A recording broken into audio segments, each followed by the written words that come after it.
Sinubukang lapitan ng isang barko ng China Coast Guard ang barko ng Pilipinas na may dalang tulong para sa mga mangingisda sa Pag-asa Island sa Palawan. Pero sa huli, maayos na naihatid ang tulong na 2 araw ding ibinyahe ng Coast Guard at BFAR.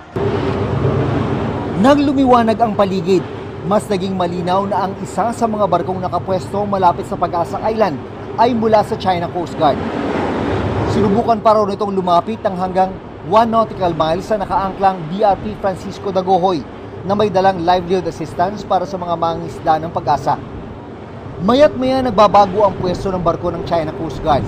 Tila nagmamasid habang nagbababa ng gamit mula sa BRP Francisco Dagohoy. Pero wala namang naging tensyon. All throughout ng naging biyahe natin, wala tayong radio challenges na nakukuha from other vessels na nasa paligid na. Maayos na naidiskarga ang livelihood assistance mula sa BRP Francisco Dagohoy papuntang Pag-asa Island.